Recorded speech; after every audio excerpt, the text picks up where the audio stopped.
Well, hi guys, it's that time. It's our Bible teaching snippet of the day. Well, today I'm going to set in and just talk a little bit about the name Yeshua, and we call him Jesus, okay?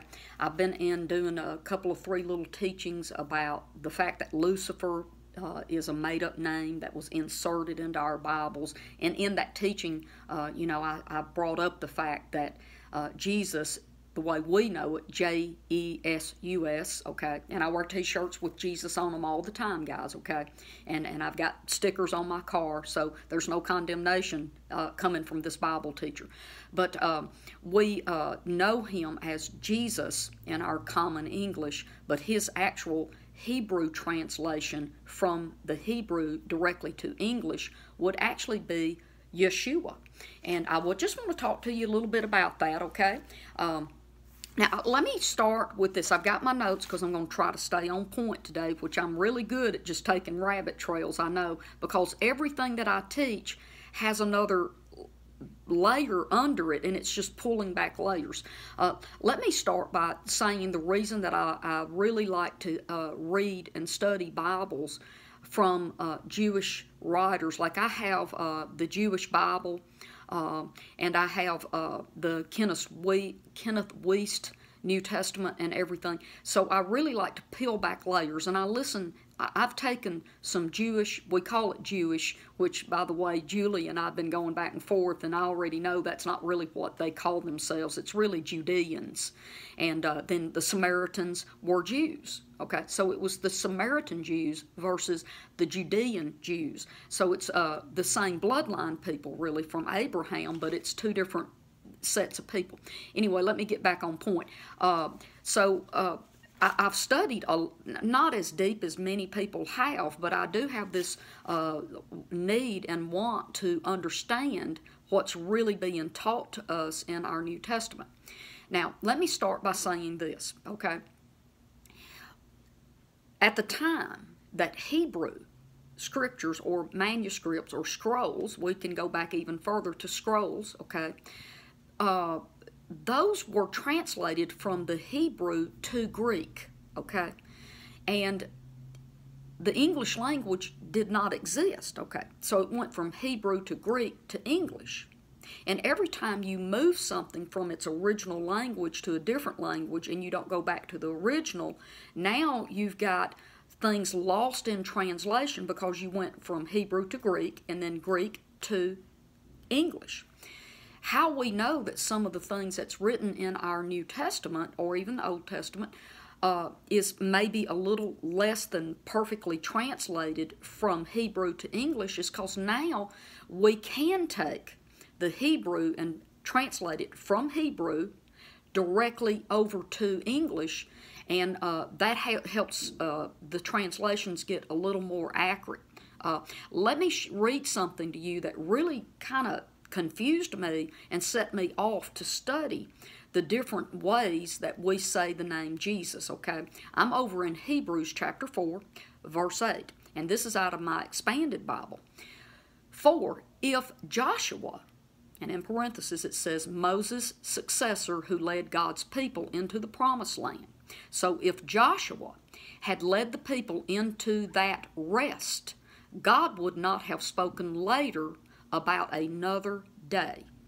Did you know that now a lot of the newer updated Bibles actually do say Joshua, just like it does here, okay? But if you read it in the original Bibles, the older ones like the King James and different ones, it doesn't say Joshua. And this is so confusing for someone, right? Let me read it out of the King James the best that I can. And it says, for if Jesus had given them rest, then there would not afterward, then would he not afterward have spoken of another day.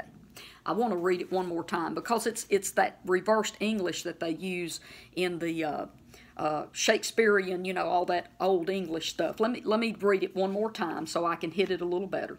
For if Jesus had given them rest, then would he not afterward have spoken of another day. Okay, so when I read that, I'm like, what does that mean? Jesus did give us rest. Jesus is the rest. He is our rest. And so none of that made sense. And what it is it's covering the children of Israel and some history. And what it's actually saying there is that if Joshua bringing the people into the promised land, if the promised land was their actual true rest that God was trying to give people, he would not have prophesied and spoken of another day that they would have rest, which would be in Jesus, okay? So that right there is what kind of spurred me into this wondering about. So let me give you some facts and some things that you can think of. The name Jesus has only been used for around 400 years, okay? If you go in and look at the 1611 King James Version of the Bible, you know, Jesus is still spelled I-E-S-U-S, and the I-E is the best that the Greek could come to make that Yah sound. Yeshua, okay, the Yah, okay.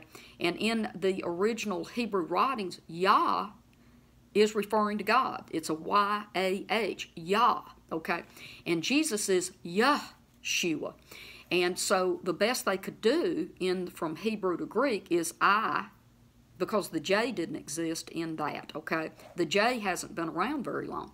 But then shortly after the 1611, I think it's 1632 or something, I'll post an article with this teaching, and any of you that want to read it can. It's a very in-depth article. And I didn't see any errors in what he wrote, so I'm comfortable with posting that. But in the older Bibles, it's I-E-S-U-S. And less than 400 years ago, it was changed to J-E-S-U-S, from Yeshua to Jesus, okay? And the S was added to the end as well, okay? Yeshua, and we call him Jesus, okay? So it's a little bit off, okay? Now, in the 17th century, which is in the 1600s, the Yah was changed to a J. Now, I want to tell you this. If we translated directly from Hebrew to English, Jesus' name would be Joshua. It would not be Jesus, it would be Joshua, okay? And Joshua and Jesus are the same name, spellings, in Hebrew and in Greek. We just, in English, write it a different way and speak it a different name, okay? I want to throw this in for you. Did you know over here in the Passion Translation, I love their footnotes, but and I've already studied this out, and I have it written above the books of my Bible, you know, where it says James, I've got a little line marked through it, and I've got Jacob written beside it, because the name James is our English name, but the actual Hebrew for that is Jacob. And then in the book of Jude, it's not Jude, it's Judas, okay? The Greek is Judas, but the Hebrew is Jude. And so the Hebrew and Aramaic names for Jesus' half-brothers are not James and Jude. It's actually Jacob and Judas, because those were very commonly used names in that time. I want to give you some more information here. There are two different King James versions, if you want to call it, two King James Bibles. There is the King James Bible, okay, and then we have the King James Version of the Bible. And the reason I want you to understand this, because if you get on the internet and you just put in King James Bible, it will come up, and they still have not changed that to a J-E. The name Jesus is still spelt in that particular Bible in its original of what it was way, way back in the original translations, which is the I-E-S-U-S. Okay, so I hope this is just kind of giving you some information and helps you understand a little bit more. But let me just say this, you know, again, when you change a language, well, don't mean change, okay, when you go from the Hebrew to the Greek and then the Greek to the English, it's called being lost in translation, okay? So some of the things Not necessarily intentionally. Some things might have been intentional, but I don't know that to be a fact, okay? But when we move from Hebrew to Greek and then to English, see, you're losing things along the way. But when you go back to the Hebrew and you translate it straight from the Hebrew right over to the English, now you get a more cleaner understanding of what was originally written. I hope you understand, and that makes a little bit of sense. Before I close, I started my snippet yesterday, my teaching, and I said this, and I have to say this one more time, because there's so many people out there teaching that if you use the name Jesus, God isn't even listening to you, you're probably not even saved, and all of that crazy stuff, right?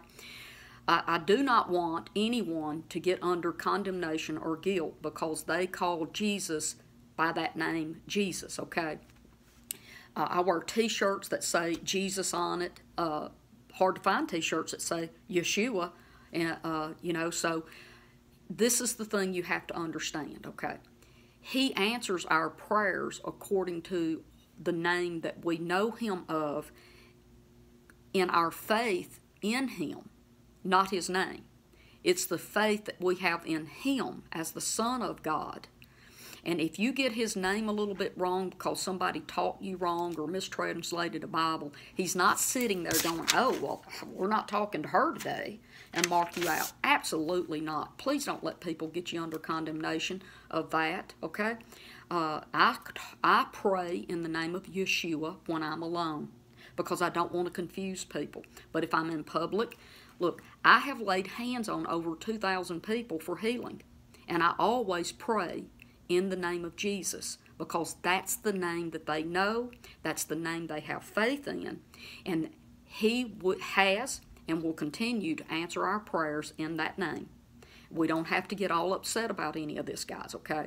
I've seen 5 or 6, maybe, people raised from the dead, okay? And I will even say, and I always pray in the name of your Son, Jesus, when I'm in public, because that's what people understand. And it is never, ever my intention to misrepresent him, but I don't ever want to make people lose faith in him because of a translation in a Bible.